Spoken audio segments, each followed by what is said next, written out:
DxO webinar. I'm your host, Photo Joseph, and it is my pleasure today to take you through some of the more exciting new features in PhotoLab 5, specifically within the selective adjustments, the control points, and the control lines. And we're going to be focusing today on photos of skies, beautiful, lovely, pretty skies. So we are talking again about the control points and control lines, specifically with photos of skies. Now, obviously, everything you learn today can be applied to any photo. It doesn't have to just be a photo of a sky, but you'll see that the sky type photos, horizon photos, landscape photos are particularly well suited to the new control line functionality that we're going to be focusing on today, or partially focusing on today. So that's where we're going to be looking at, is what the type of photos we're going to be working in. Also today, I have a little extra treat, I guess, for the Windows users out there. As anybody who knows who's watched my previous webinars, I'm entirely Mac-based. I do everything on the Mac, and occasionally questions come up about, well, hold on Windows, things look a little bit different. I actually have a very low-end PC in my studio that I have installed PhotoLab on. We're not going to be seeing any great performance here, but I'm going to pull that up at one point just to show you where some of the buttons that are missing on the PC version, on the Windows version, should be. Well, you'll see them on the Mac side and you'll see they're missing on the Windows side, and I'll show you how to access those same features. So we're going to do that after we get through the first photo here. I'm just going to show you some of those things because I know this is something that comes up pretty often. So we're going to be taking a look at that. Anyway, just to go over what we are going to be talking about today, specifically adjusting the mask range with control points and control lines using the fine sensitivity selections. This is something that allows us to limit the range of the chrominance or the luminance separately to really refine exactly what is being selected in the control line. So if you're used to the previous PhotoLab 4, and you're now making this move to PhotoLab 5, you've gone from control points with very little, well, I should say no control over what is being selected other than the size of the area, to now having complete control over what within that range of influence, I kind of like to call it the sphere of influence, I usually call it, which is not the DxO term, but I don't know, I just call it that. Within the sphere of influence, we have very, very precise control over that. And you are now having the control lines. So really a whole bunch of upgrades for selective adjustments within PhotoLab 5 coming from PhotoLab 4. So we're going to talk about using the control lines to select a sky, specifically something that's non-circular. For those of you who have used control points before, you know that it is really focused on a circular shape. But of course, the world is not full of circles. And so this will allow us to have a level of control that really would have before required multiple control points, where now we can do it just with one control line, which is really, really cool. I kind of covered this already. Customize the width and angle of the region affected by a control line. This is adjusting the lines themselves where they go. We'll see how all that works. Combining control points with control lines, which is always very, very exciting.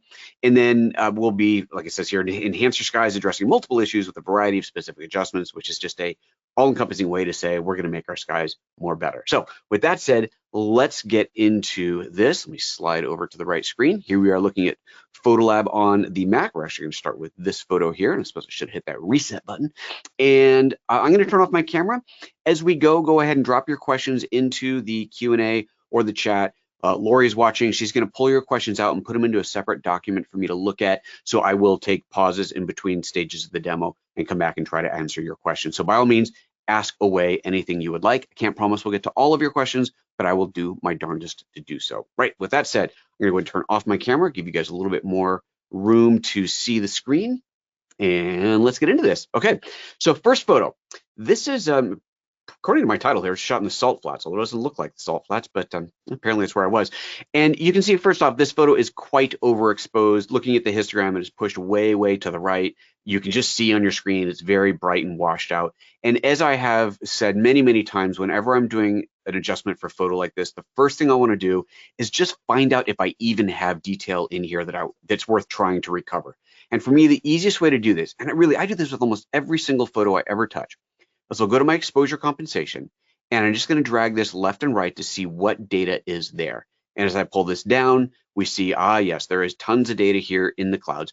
Yes, there is some clipped details in these finer highlights. We can see that as we bring it down, and they're still very, very bright. So yeah, sure, I've clipped out some really fine details in there, but I'm okay with that. I can live with that. There's nothing critical in there that I'm going to miss. And if this was a darker photo, I would probably go the other way with the exposure just to see what details were hiding in the shadows. Clearly not necessary with this picture, but this does allow me to see what details are there. And since this photo is in general quite overexposed, I am going to go ahead and start with just a general exposure shift. So let's just pull that down a little bit. And that, of course, makes a big difference to the overall look of the photo. Now, looking at this picture here, I see on the foreground here, the ground, I should say, that it's a bit dark, but even if I reset this, it doesn't necessarily get better. It's just kind of washed out and boring and flat in there. And I guess the sun wasn't really exactly hitting here, so it's just kind of all in the shade of these clouds. It just doesn't look that dynamic. So we're going to want to work on that. If I look at the sky, there is a nice gradient in the sky. It starts off darker here than it does in the bottom where it's lighter, but I'm going to want to enhance that. I'm going to kind of amp that up a bit and make the sky a bit darker at the top, and probably keep the lightness or maybe make it a little bit darker at the bottom there, but not too much. Certainly not as much as the top. So you already get an idea here that we're going to need some kind of a linear gradient adjustment to control the top of the sky differently than the bottom of the sky, or farther out sky, whatever you want to call it. And then the clouds, I might do something with one of the clouds or two of the clouds on their own. So that's what we're going to do. So with that said, let's play with another global adjustment, and that is going to be the clear view. This is, like I said, a bit flat down here. We see it getting a bit hazy in the distance. And so I'll turn on clear view, and right away it's kind of a bam, huge difference there. It's a bit too much. So I'll pull the intensity down on that a little bit. And right away, we're definitely getting a nice enhancement to the foreground, to the clouds in the distance there.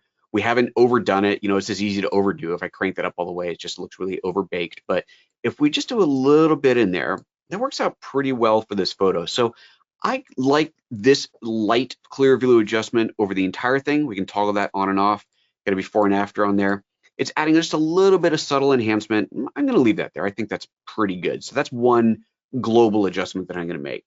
And that's it. That's where we're going to stop our globals. Now we're going to start getting specific. So let's talk through the thought process of how I would adjust the blue sky. I just want to adjust the blue sky. So your first thought might be, let's go over to the HSL tools. Let's see right here. We're going to go down to the new as of the previous PhotoLab HSL tool. And I could go in here and say, I want to enhance the blue. So I grab the blue and I do something like take the luminance down on the blue in there. And that actually works out quite well for this particular image, but it is darkening the blues down here against the mountain range, which I don't really want. I don't want to darken that down there. And I do also feel like the darkening of the blues down here is more than I really want it to do. So using the luminance slider of the HSL tool is effective, absolutely, but it's doing a little bit too much, especially down here closer to the horizon. So I'm going to say, nope, this isn't the tool we're going to use. So let's just turn that off. That's not going to work.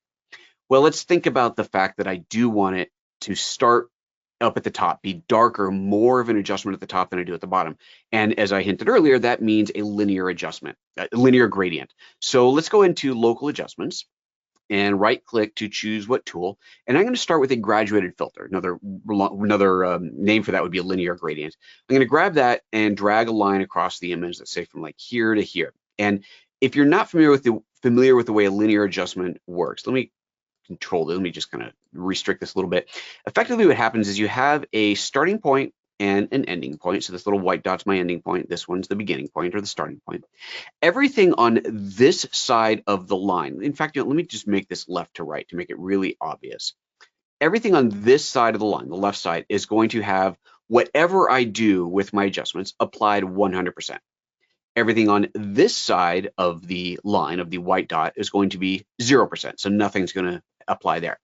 And then the space between from this line or this point to this line, this point, is going to fade off from 100% applied to 0% applied. So if I take the exposure and I crank it, that would be the wrong one. If I take the exposure and I crank that all the way down, we see here that we have a massive underexposure on the left, no effect whatsoever on the right, and then that transition in between. And if I make this transition larger, let's drag this way big like this, then you'll see how we're getting that transition from 100%, totally 100% here, all across this range. And then from this line to this line, it fades from 100 to 0, and then past this line, it's at 0%. That's what a linear gradient does. And we've probably all seen this type of effect before, but I just wanted to kind of go over that to really make sure it was clear of what was happening. Now that is great. However, in a photo like this, it's affecting everything. So let's go ahead and put this back as I might for this horizon. Let's go ahead and drop that up at the top, rotate this down. And like I said, I want to darken the sky. Well, we can already see here that sure, it's darkening the sky, but it is also darkening all the clouds. And if I make this adjustment here, we can see that it is affecting everything, the sky, the clouds, everything, as it should, because this is a simple linear gradient or a linear adjustment. And that's not going to work for this photo. Now, in the past, the solution we would have, let's go ahead and reset this. The solution we would have would be the control points. And if I grab a control point, let's drop it into this corner here and make it nice and big. And I want to affect just the blue sky in there. So I look at the show masks option. I click that and I see what is being affected. So anything that's white is being affected. Anything that's dark is not being affected. And here we can see that I've just isolated the blue part of the sky there. So that's awesome, right? Let's hide the masks, take the exposure, drop that down. And that's great for that part of the sky, but I'm not affecting this part of the sky. So now I'd have to go over here and say, well, let's add another control point there. And let's I guess we add one in the middle here and shrink that. And we try to find a balance of control points where I can select the sky, but this is obviously not going to be easy. I mean, it's not impossible. You know, this is how we used to do things before, but it certainly isn't going to be easy, and it's going to require multiple control points in here. So now let's reset all of this again. And now we look at the new tool, the new control line. And the control line is a combination of graduated filter, that linear gradient, and control point, meaning this. I'll grab a control line and I'll just go ahead and drag this across the image like so. So right away we have something very recognizable. You've got, just like the graduated line, the graduated linear gradient, everything on this side would be applied at 100%, everything on this side 0%, and then in between these lines be fading from 100 to 0. But we're adding into this the idea of a control point selection, the ability to refine what is being selected across the entire selection here, across the entire linear gradient. And that is defined by this eyedropper. Now remember, with a control point, it's defined by wherever we started. So I click on here, that becomes the basis of what is selected. But that no longer makes sense. Let me delete that. That no longer makes sense with the control line, with the control line, because this point right here, you know, if I want to select the blue sky, but I need to start it here, well, it's selecting the white cloud, so that doesn't work. So instead, we have this new eyedropper. Right? Oops, wrong thing. Let me reset that. We have this new eyedropper. Let's drag that again. This eyedropper here allows me to position the mask selection anywhere in the image. It doesn't even have to be, I could select it down here. If I was trying to, I don't know, select some like random green things in the sky, but it was hard to select them exactly, I could sample green from down here. I can move the eyedropper wherever I want. And so now we're going to be able to refine what area of the mask is being selected with this control point. Do I want to select the clouds? Do I want to select the blue sky? What is it that I want to select without having to move this? And to really see what's happening in here, once again, we want to show the masks. So I enable show masks. And now as I move this around, we can see what would happen if I selected the white clouds or the blue sky in here. Now, right away, we can tell that we're selecting too much. We're getting all the cloud in here along with the blue sky. Not as much, but it is being selected a bit too much in here. And so this is where the other new feature in PhotoLab 5 comes in very, very handy. And that is under the local adjustments, our mask selectivity sliders. We have our chrominance and luminance sliders in here. And think of this like a, actually, let me just do this. Let me go over to this tool here, back to HSL. This right here, just ignore what's happening in the image for a moment. Just take a look at the HSL tool. If you look at the HSL tool, this is a hue wheel, right? This is a hue wheel. We're seeing all the colors of the rainbow around here. And these lines here represent a range of what is being selected. And the farther I move this out, the broader the range. So if we think about the blue sky, if I have a very narrow range selected, it's only going to affect this range of blues. If I make a wider range on there, it's going to select a wider range of blues eking into the sky blue and into the purple. And if I keep going bigger and bigger, it's just going to start to get in the greens and the purples and so on. So if you think of this like the slice of a pie, let me bring this back down.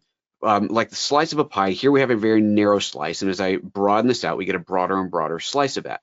Well, broadening that slice is exactly what's happening when we go into the, let me turn that HSL tool back off so we don't mess up the image. There we go. So this slider here is broadening or narrowing that slice of pie. As I bring this closer to 100, it becomes a narrower and narrower slice of pie. So you can see it's getting less and less of the hue. So it's very refined to just the blue in here. as I back it off, that gets broader and broader. And we get to a point where for this image, it starts to get everything. It gets the clouds and everything in there because there is a little bit of blue in those clouds in there. But by refining this, by sliding the slider, I can refine exactly what is being selected in here. So let me move my eyedropper over to this broad range of blue over here and start adjusting the chrominance slider. And then the luminance slider, exact same thing, but brightness. Am I selecting things that are the exact same brightness as this part of the sky right here? Or am I saying, no, give me stuff that is a broader range of brightness, all the way down to 0, where it's all luminances. So now the mask is based only on the chrominance. In fact, if I took the chrominance down to 0, the end result is a simple linear gradient. We're back where we started with the linear gradient tool, because we're saying, give me all colors, all luminance. It literally doesn't matter where I put this eyedropper here. It's always going to be the same result. But with this starting to refine, we can say, no, I just want the blue sky in there, and I want it to be in this particular range, and we can refine that down. Now for this image, luminance doesn't matter a whole lot. Well, actually it does if we get pretty high. You can see it starting to break apart in there. Or if we bring it down a little bit, then we see it's not. And if we get down to 0, it's, there's not a whole lot. But this one, a lot changes when we adjust the chrominance. So that's going to depend on your photo. Sometimes you're going to have a very precise chrominance adjustment that you need to do, sometimes very precise luminance, and sometimes one of them just frankly won't matter at all. Okay, so this is pretty good. We've got this mask built. Now, some of you may have recognized that there's a very bright area around the clouds here, and that is actually going to be a problem. We're going to come back and fix that later. So I'm going to leave the mask as it is here. Let's hide the mask view, and now let's make an adjustment to this. So hide that, go back over here, and I'll take my exposure and I'll darken that down. And now you can see that the clouds are getting adjusted. The sky is getting adjusted, getting darker. It is fading off down here, so no adjustment here is happening, right? If you look underneath this line, I can take this all the way down, all the way up, whatever. Everything on that side of the line is not being affected at all. Everything on this side of the line is being affected 100%, and then there's that gradient in between. So I can pull that down and do that nice adjustment. Now I might want to make this more gradual. So let's take this line and move it all the way to the top. There is nothing saying that we have to have this line somewhere in the image and we have to have beyond 100% or 100% entirely applied. We can move this to the very top of the image. That's no problem. And do a nice, big, really soft, subtle gradient down. And then we get that nice, very gradual darkening. So this is looking pretty darn good. If we look over here at the sky, of the clouds around here, remember I pointed out in the mask view that was going to be a problem. We can see that here, this kind of harsh line. And just again, to reiterate what we're looking at, that harsh line, that white line is saying, I'm going to adjust at, okay, maybe not 100% because it's not pure white, but I'm going to adjust a lot here, a lot more than here. And of course, on this side, absolutely none at all, because that's dark going towards black. But because we have that line in there, that visual line in the mask, we can actually see that in the end result. So we really need to refine the mask so it doesn't show up with that line. So how do we do that? Well, you can go back in and start using the chroma and luminance tools to find the right selection there. But a little tip for you, maybe it just depends on where you start your selection. So let me take that eyedropper and move it back over here to the center of the sky. And just by doing that, just by selecting a slightly different shade of blue to start with, the new range really cleans that up, and now we no longer have that highlighted edge in there. So that looks much, much better. And of course, if you needed to, you can still go in and refine that a bit with the chrominance and luminance sliders. Now, while it's great to make these adjustments while looking at the mask view, you can, of course, do this while you're in the regular non-mask view as well. So if I want to say, well, maybe I want to have a broader range selected, but you can see how it's selecting those clouds in there, or maybe I want to have a tighter range selected, you can do that in either view. So it's really beneficial to go back and forth. This way you'll spot any really obvious errors that might be happening. If we turn the mask off, then we can see the whole image, which at the end of the day, that's all that matters, is the whole image. But sometimes you miss fine details if you're kind of too close to the image, if you will. You can miss details. So going back and forth between the mask view and the non-mask view when you're making these adjustments is definitely advisable. So here we have this really cool adjustment of the sky, going darker, down to lighter, and then not being affected at all down here. I'm going to go ahead and rename my control line here. Let's double click on that and call this blue sky. And I'm digging the way that looks. Now let's combine this with a control point. And the control point I'm going to add to the clouds in here. So to create a new mask, I can click on the new mask button, or I can right click up here and click new mask in here. And this is important to do, because if I didn't do that, then I would be adding additional control points to this existing mask. In fact, let's just do that. Let me go back to this blue sky, select that, and I will add a control point to this. And I'm going to drop this, let's say down here, make this really small down here, just to make it really obvious. This control point is included in this adjustment here. So if I make another adjustment to this, make it brighter, make it darker, you can see that this is part of that. So I'm combining the control point with my control line in here. Not what I want, but I could do that. So let me go ahead and delete that. I'll hit the delete key, and let's go back and create a new mask again. And now I'm going to add that control point to the cloud to control the cloud separately. Once again, we can show the masks. I can refine that mask. I really just want the clouds in there, so it's probably going to be a bit of a luminance adjustment. Let's make sure I get as much of that cloud as possible. Kind of broaden that out. Maybe we'll bring this circle down a little bit smaller in here. And you'll notice here that I kind of need some negative control points to really knock the sky out. I'm just getting, by the time I get all the cloud in there, I'm getting a little bit too much of the sky. I don't really want that in there. So I'm going to go ahead and use the good old-fashioned negative control points. To do that, I click down here to choose the negative control point, and then I'll drop one up here in the cloud, in the sky. And you can see it just totally went to black, totally knocked that out. Let's add another one down here. Boom, knocks that out. And now we've got this really nice range of just the cloud in there. Maybe I can even make this a little bit bigger now. Yeah, there we go. Get a little bit more of the cloud. Looking pretty good. So now we've got this nice cloud in here. Let's go ahead and call this cloud. And let's turn off the mask. And for this cloud, what do I want to do? I think I'm going to go in here to my micro contrast, really crank that up and pull some detail into that cloud. Yeah, there we go. That looks pretty cool. Really add a whole bunch of punch into that cloud in there. Liking that. So let's get out of the local adjustments and see what we've got so far. Looking pretty good. Let's go back, compare the original to the new one. Looking pretty darn good in there. I'm digging it. I like it. Now, I've shown you a couple things that aren't on the Windows interface. These whole bar down here that has the ability to toggle back and forth between the positive and negative control points and hide and show the masks. So let me show you how this works now. This isn't magic. I'm just swiping over to a screen sharing program that is now showing you my PC elsewhere in the studio. And in here, you can see we are running Windows. You see the Windows taskbar at the bottom. And if I go into my local adjustments in here, you can see that there's no toolbar. So if I swipe back, there's the Mac version, there's the toolbar, looking good. Swipe over to the PC version, there's no toolbar. I can't explain why, it just isn't, but DxO is aware of this, obviously, but it's not there for now. So here's how this works instead. All of these controls that I'm going to show you are all listed right here. This little pop-up that comes up when you first get into the tool tells you everything you need to know. To add a negative control point, right here, the negative control point, otherwise known as a protection control point, you see right here, protect an area, Alt-click. Alt-clicking will add a negative control point. To show and hide the masks, right here, this button, show hide masks, that is simply the M key, show hide mask, the M key. Just like on the Mac, you got the equalizer with the E key and so on. So let me go ahead and do this. I will take this local adjustment. I'm going to add a control point, drop that on here so you can see the mask that's being built by that. If I want to add a negative control point, I hold down the Alt key on my keyboard, click over here, and that adds a negative control point. So that is now negative. You can see the little negative on there. Click to add a positive one, Alt click to add a negative one. So it's as easy as that. And then to toggle the mask on and off, it's just the M key, M, to go back and forth. That's it. So those are the most important ones to know. There's other keyboard shortcuts in here you might want to pay attention to as well, but those are the biggies. Those are the things that are not showing up down here. Our negative control point, our show masks, that is super critical to be able to do. The other one down here, the big one, is this new mask button, but of course back here on the Windows, you just right click and hit the new mask button within the tool. What is this thing called? Whatever this tool is called. You can choose new mask there, or you can see there's also a shortcut for that, new mask, Shift N. So that's it. That's all I wanted to share on the Windows side. That's where it is.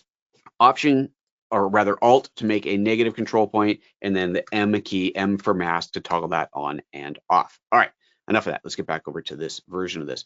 I'm going to do a couple of, or one more thing to this photo, and then I'm going to jump into questions because I see there's a few of them in here. Okay, the last thing I wanted to do was enhance the foreground a little bit more. We did a little bit already, but I want to do a little bit more to this. So I'm going to right click and do a whole new mask. And let's go ahead and start with a graduated filter and drag this across the bottom here. And of course, if I want to affect just the kind of green foliage in here, anything that I do like this is going to also select the mountain range up here, a little bit of the sky and so on. So already we know that this tool is not going to be the right one. So I'll delete that, go in here and add a control line instead.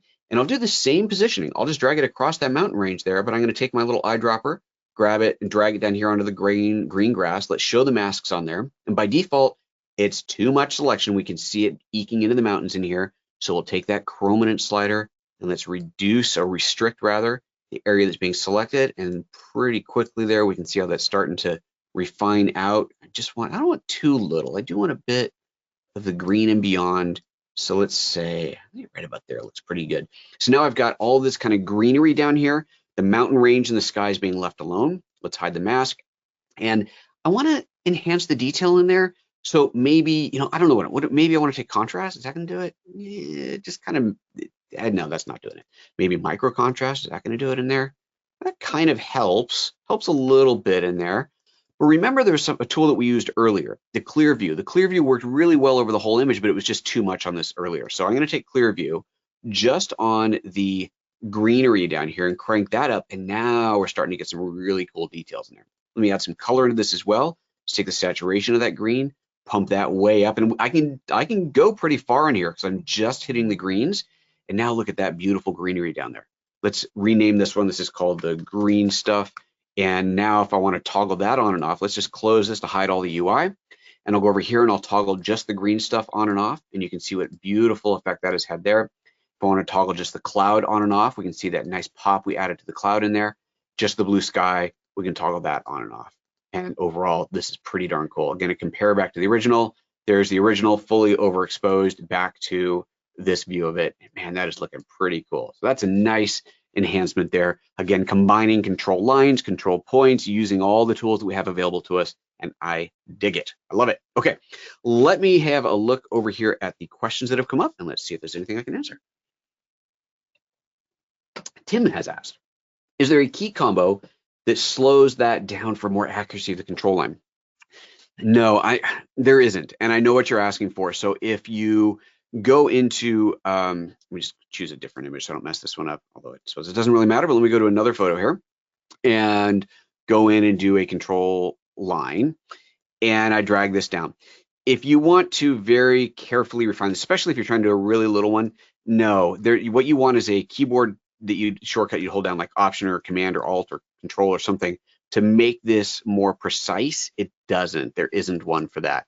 That is something I know I've asked for in the past, and I'm glad you're asking for it, because every time somebody asks, an angel gets its wings, and somebody somewhere hears about it. So yeah, that's not there right now. I wish it was. I'm with you, and let's just keep our fingers crossed and hope that happens. Tom, so for the control line, if the chroma and luma sliders are set to 0, basically the functionality is the same as the gradient local adjustment, exactly, which means that the gradient local adjustment is now redundant. Well, sure, it's redundant in the sense that you can make the control line work like the linear gradient, but every time you'd have to go in and move those sliders back to 0, plus you'd have this extra eyedropper floating around you didn't need. So I wouldn't call it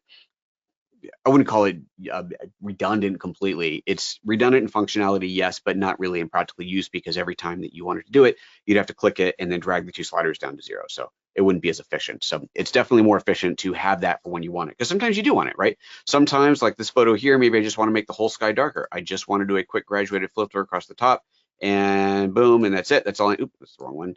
And boom, and that's it. That's all I wanted, and I'm happy and I'm done. So why have to go in and mess with sliders if I don't have to? However, that said, if let's say I do a control point, and let's go back to positive here, and I add a control point to this part of the sky and darken this, of course, it's just going to focus on that blue area of the sky there. But if I wanted it to affect everything, okay, obviously it doesn't make sense for this photo, but if I wanted it to affect everything, I can go in and take that down, and we now have the ability to have a circular gradient that is not a control point, right? Is no longer as a control point. So I can have a circular gradient that just affects an area completely, which there are certainly times where that's handy. You just want something that affects everything. You don't care about a selection inside of it. You just want a simple circular gradient, and there you go. Now you have it. So that does work both ways there. So that's a pretty cool thing. Okay, next one. Rick says, can you show what the adjustments on the clouds look like at 100%? Because if you're going to print it, that's what matters. Oh, yeah. Okay, sure thing. So let's close this, go back to here, and let's go into 100%. So there's that cloud at 100%. If I go back into local adjustments and select that, if you wanted to see the mask on there, but I guess, yeah, I'm not quite sure exactly what you want to see, but there's the image at 100%. So of course I might go in here and make some refined adjustments to that before sending it off to print. But there you go. So hopefully that's what you were looking for. Yeah, looks pretty good. Okay, let's see here. That's all the questions we had so far. So again, if you have any other questions, drop them on in and we will get to them. Okay, let's see here. Next photo. Let me close this, zoom back out, and this photo is, yep, that's the next one. Gotta close off the camera here. All right. This was, I shot this in Mexico, in Oaxaca, and this is a lovely morning mist. And this is one of those photos that when I shot it, I had a very clear idea of what I wanted. What I didn't want was all this stuff in the middle here. So I shot this knowing I'm going to crop all this rubbish out. What I was focusing on was this beautiful horizon line here with this nice sun. This is early morning. This is sunrise.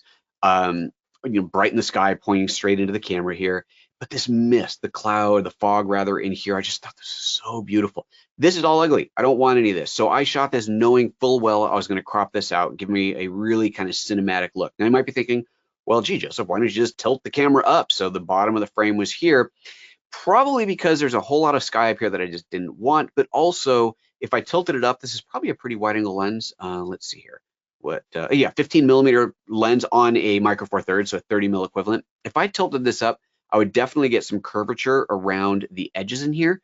So I didn't want to tilt it up. I just wanted to shoot straight on with the full intention that I was going to crop all this rubbish out of it. So let's start with the crop. Where's my crop? Here's my crop. Here it is. And I'm going to turn off aspect ratio, so it's just unconstrained crop.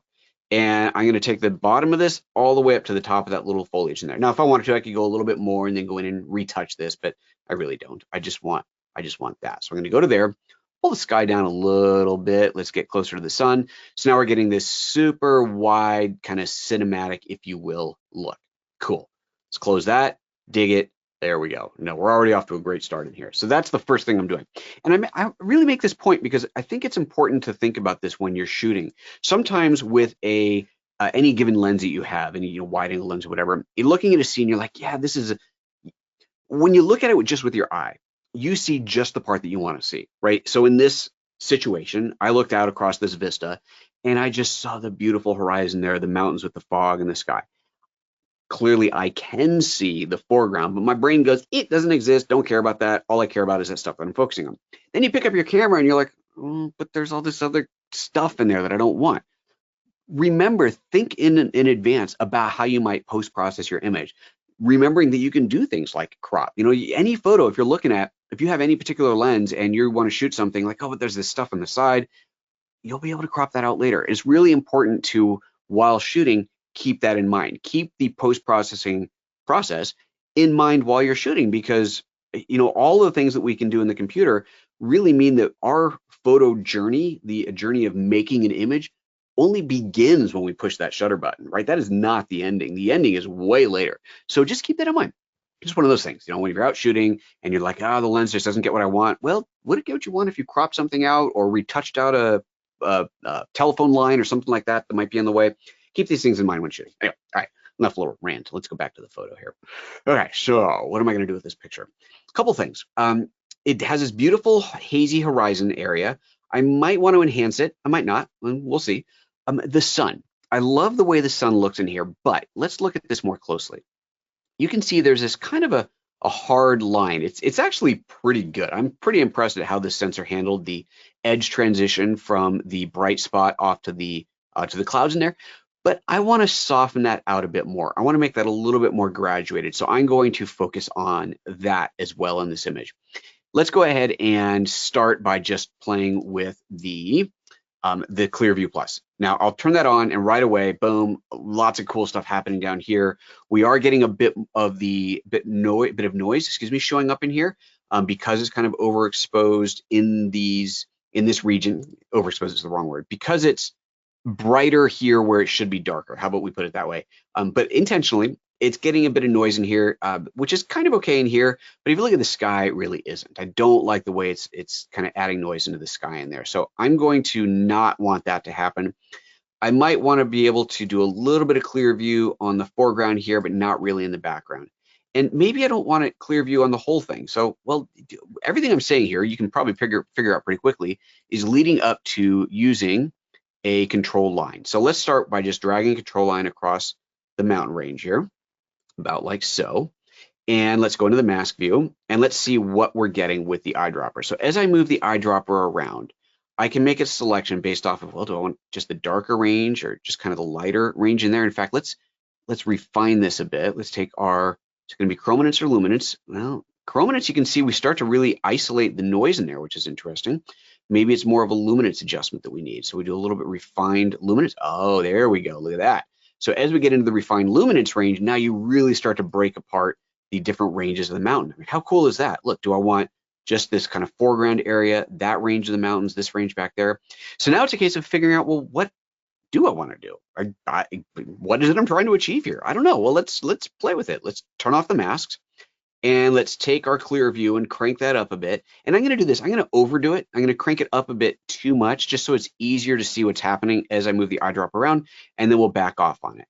So now we can start to see, it's subtle. I get that it's subtle, and hopefully it's coming through the GoToWebinar interface here, but we can really start to see different areas of the image that are getting refined. And I actually quite like it when we go into the background here and maybe even bring this up a bit more, just to add a little bit of texture into the back there, but we're leaving the foreground, right? We're kind of leaving some of the foreground out of that. Maybe we'll refine that a little bit more.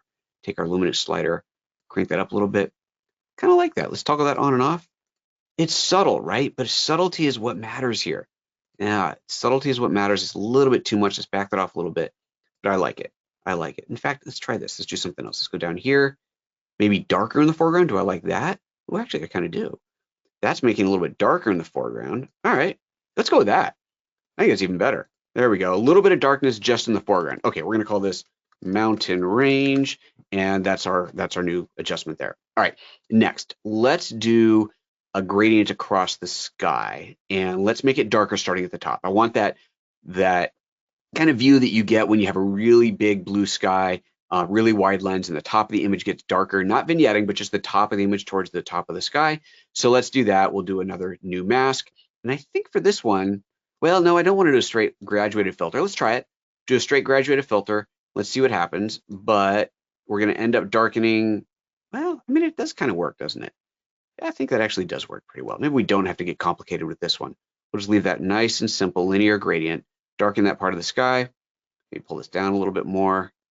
Looking pretty good. Let's just try it the new way, though. Let's go ahead and delete that, add a new control line, drag this across, and say, yep, I just want the blue sky. Let's take a look at the mask on there. Ignoring the sun, so there we can see the sun is being knocked out of that. We're not going to adjust the sun on there. I definitely want that 100% across the top on there. I can adjust my selection in here, but I don't want to go too refined. Like that would look weird. I don't want to do that. So let's back that off a bit. Just play with the luminance a little bit. Which that works pretty good. So we're just not going to affect the area around the sun there. That actually does work out pretty well. Now let's take the exposure down. Just subtle, just a little bit. Okay, there we go. I like that. Okay, we're going to call that blue sky. Blue sky. Perfect. Digging that. Let's toggle this whole thing on and off. We can see those adjustments. Definitely making a nice improvement, nice change in here. Now, the last thing I said I wanted to do was work on this sun, where we've got these kind of harsh edges in there. So I'm going to fix that by creating another new mask. We're going to do a control point, drop it right on the middle here. And I think, let's go ahead and show the masks on here. I'm going to possibly go all the way down to nothing. Let's try that. I'm going to go all the way down to nothing here. So I have a simple gradient, just like we were showing with the previous question that was asked, covering that sun. Let's hide the mask. And now I'm going to overexpose it. Let's just blow this out to the point where the harsh lines disappear. And there, look at that, they're gone. Love it. Now I have this beautiful bright sunspot without the harsh lines around it. Maybe make that a little bit bigger. And if I do want to refine this a little bit, I can. Maybe, actually, it does work out pretty well. If I pull that in, we get a little bit less hitting the blue around the edges in there. The center of the sun is still nicely blown out. Perfect. If I toggle this on and off, let's rename this one so we know which one we're looking at. That's the sunspot. And if I toggle that on and off, you can see that we get that line. We're knocking that line right out. I love it. Now, the overall image here is very cool. So I think what I'll do is counter that by going into this adjustment. going into my colors and taking the white balance, the temperature, making it a little bit warm, adding a little bit of warmth in there. Now we're getting this warm glow around the image. Oh yeah, that's looking pretty cool. Love it. Okay, so there, let's compare now, before and after. Really, really nice. The sun looks way better. The sun definitely looks way better like that. We get some of that warmth back into there. The dark sky at the top. In fact, I want to make that dark sky a little bit darker. Let's go to blue sky in here and go back into the local adjustments. And let's go back into here and take this down a little bit more, make it a little bit darker. Cool. Digging it. All right. Yeah. I don't know about you, but I think that's pretty awesome. A little before and after. I love it. I love it. Nice. Okay. And overall, remember, you've got this individual opacity slider here for each individual adjustment. So I say, you know what, that blue sky's a little bit too much. Let's back that off. The sunspot's good at 100. The blue sky's here. Drop that off a little bit. And that's important because here it's no big deal because I could have just gone in and made that one adjustment to that one exposure slider. But let's just say, let's go back into the adjustments. Let's say that I had also done the saturation. Let's do that. Let's take saturation and crank that way up in there. Let's say that I had done that as well. Now the opacity slider is going to change the opacity of the darkness and the saturation all together at once. It's a really important thing to have in there. But I don't like that saturation, so I'm going to turn that off. I liked it better when it was like that. There we go. I dig it. I love it. Okay, let's see if there's any questions that have come up. Looks like there's a couple of them. And then we've got one more image to play with in here. Mike says, when I drag down to create a control line, how much should the lower line be under the upper line? How does this affect the image? Okay, so Mike, just to reiterate, this is something we covered, but when the difference between the two lines, let's go back into this image here. And let me just reset this. Local adjustments, and control line. Okay, so let me just drag the line straight across and take the exposure all the way down. Anything on this side of the starting point is applied at 100%. So whatever I'm doing in here, exposure, saturation, contrast, whatever I'm doing is applied at 100% on this side of the line. This side of the line is 0%. Nothing is being applied. So no matter what I do to these sliders in here, nothing is affected on this side of the image. 100% on this side, 0% on this side. This line here defines the transition from 100% to 0%. So it's actually a little bit easier to even illustrate if I go to a straight graduated filter. I do this, let's go into the mask view. Actually, no, we don't even go mask view, I'll just do this. Take the exposure way down. If I bring this really close in here, then you can see there's a very, very short transition from 100% applied to 0% applied. So that transition is very visible. If I drag this out and drag it really far out, it becomes a very soft, subtle transition from one end to the other. So how big that is is determined completely on your image. What is it you're trying to achieve? If, like in here, and again, I'm making this a very simple example, but if I wanted to have a darkness that fades across the entire sky, then I'm probably, and to make it believable, then I'm probably going to want to have a very large gradient, right? If I did this, let's say I wanted to darken the sky, and I take this and I drop it down to here. And I say, okay, I'm only going to make the transition from here to here. Well, suddenly we have this weird shadow across, and yes, I'm totally overdoing it to make the point here, but I have this weird shadow line across the bottom of the image there that doesn't make any sense. However, if I made this really gradual, drag this all the way down like this, then it becomes much more believable. That soft gradient there is more believable. It just depends on the image. If, however, I'm trying to do the opposite of this, let me flip this around the other way, move this down to the bottom, and I'm trying to get something just across the mountain range up there, well, I'm probably, and I don't want to hit the sky, then I'm probably going to need a pretty fast transition to go from A to B up here, from the affected to the unaffected. I'm going to need a pretty fast transition, so I'm going to need that line to be short. So that's how the line works, and it just completely depends on the image, how you end up using it. I hope that helps. Okay. Steve says, where you name the individual local adjustments on the right, okay, is the closed eye at the bottom supposed to turn off all adjustments? Yes, correct. So if I go back to here, all adjustments at once, I think it is simply, it's toggling the one that's selected. So I can click on here to toggle it, or I can click on the eyedropper here to toggle it. That's what those are. So yeah, it's an individual adjustment. It's the same thing as clicking on here. You just have multiple ways to go about doing it. Good question. Thanks. I'm glad you asked that. Okay. Is that?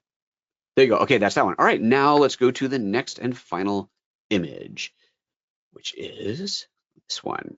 This photo is, I believe, if memory serves, the top of Haleakala in Hawaii. Just gorgeous. Beautiful place. Okay, so I want to affect the sky, obviously. That is today's theme. And looking at this image, we have two prominent colors in the sky. We have this pinkish, salmonish, reddish, orangish color, and then we have the blue. And I guess there's also yellow, but we're gonna kind of include that with the pinkish, salmonish, lemonish, yellowish, orangish color. So we got, let's just say we got pink and we got blue. That's what we're gonna call it.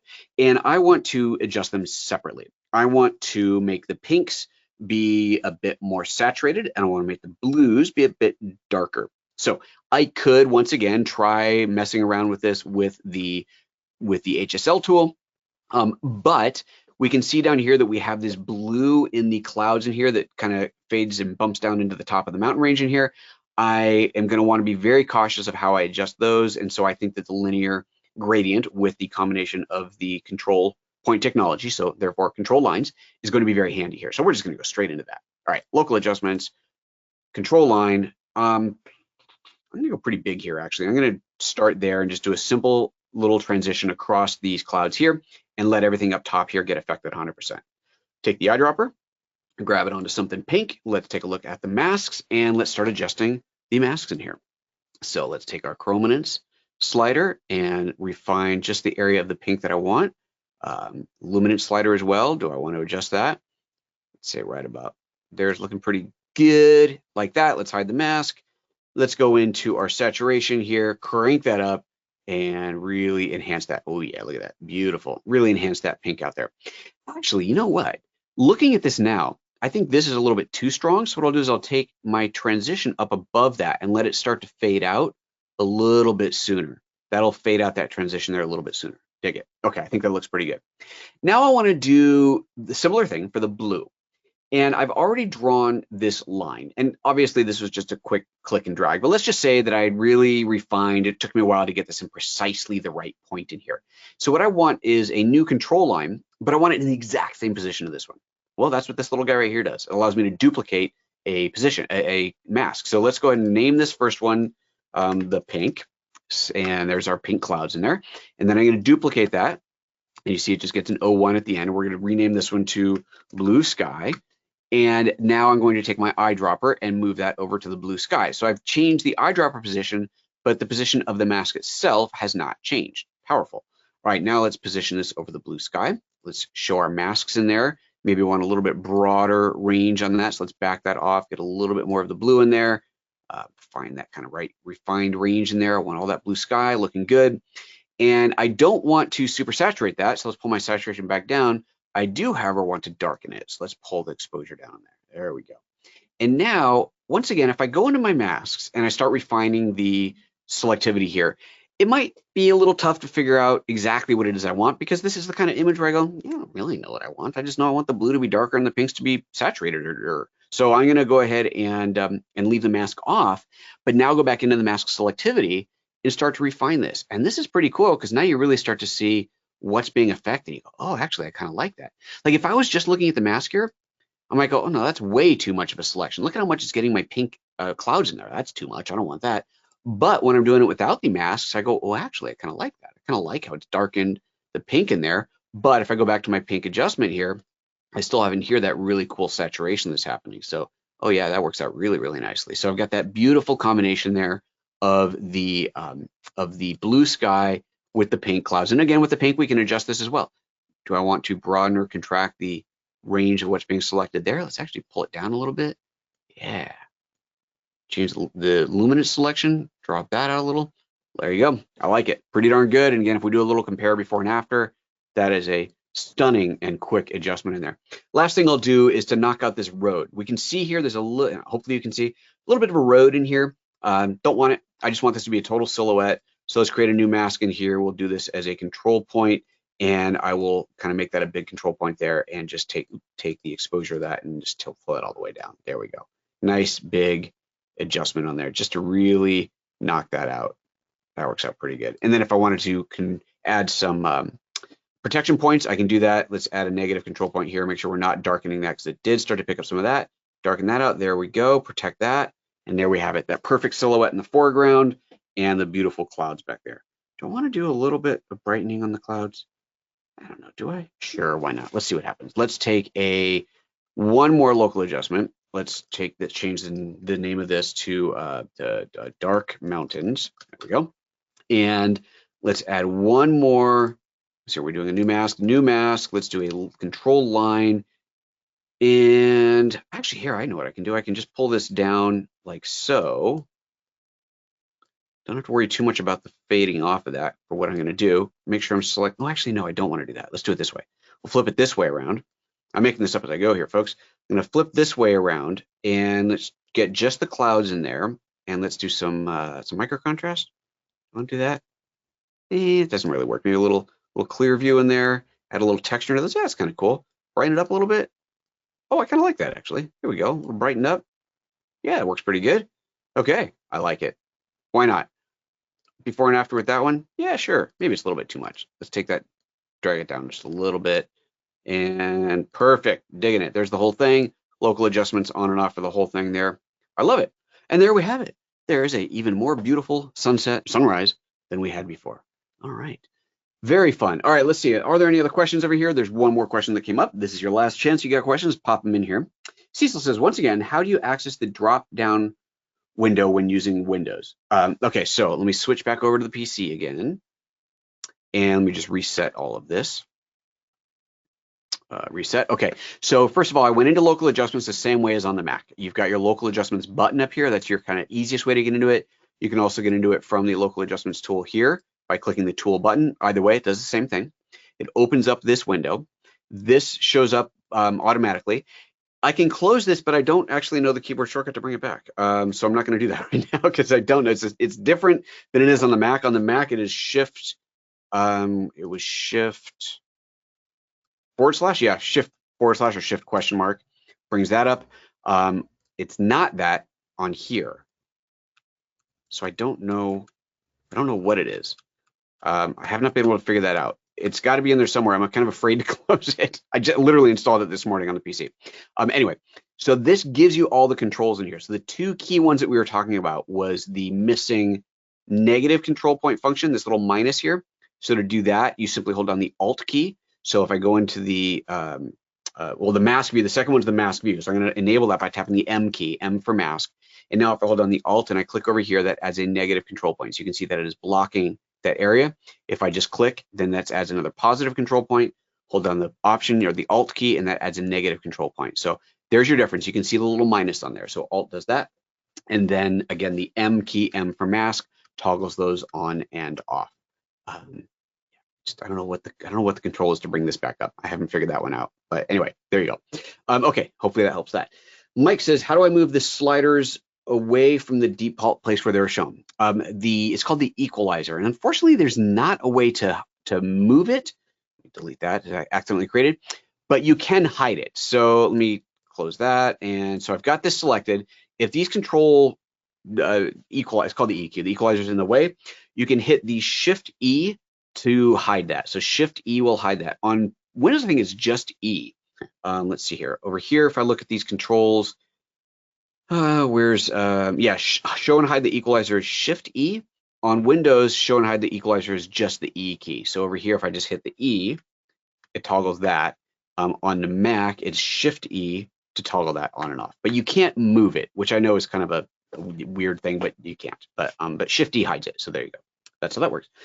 Michael says also, can you use a line to blur the background of a portrait?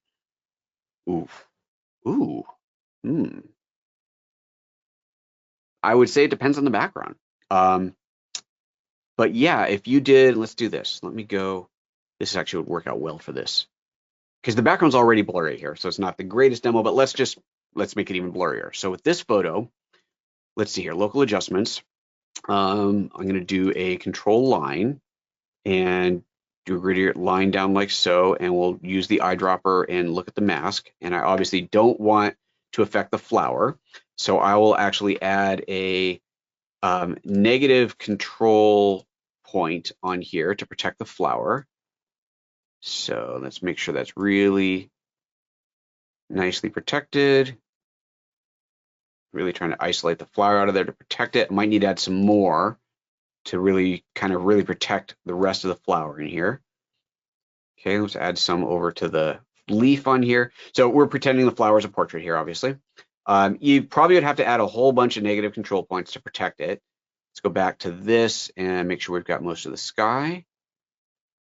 Luminance adjustment, pretty well. Okay, let's hide the masks. And then where is the blur? There's a blur tool in here somewhere. Here, sharpness blur. Here we go, blur. So I'll take the blur tool and I'll crank that all the way up. So you can see we're definitely getting some haloing around the edge in here. If I do a negative control point there, it'd be tough. That's going to be tough. It's going to be tough, but it's going to depend on the image. I mean, you might be able to get away with it. You might be able to, you know, give it a try. But that kind of did it. Well, that's worth trying. Fun question. Okay, let's see here. Mila asks, the control point box on the PC says Shift C at the top. Would that be the keyboard shortcut to show or hide the box? No, that is, let me go back into this. That is the keyboard shortcut to bring up the control point. So if I choose a new one, let me reset all this. Okay, if I right click and I choose control point and I add one, internal error, correct, excellent. Oh, there's back. Shift C is control point. If I add a control line, Shift L is control line. So this is telling me the keyboard shortcut to call that up. So if I hit Shift C, I can now add a control point. If I hit Shift L, I can now add a control line. That's what that is right there. That's telling you the keyboard shortcut to call that up. There we go. Okay, I do believe that's it. That is it. Thanks again for tuning in today. Super appreciate your time. Have fun with the rest of your week. It's just Monday. We're just getting started here, and we'll see you next time.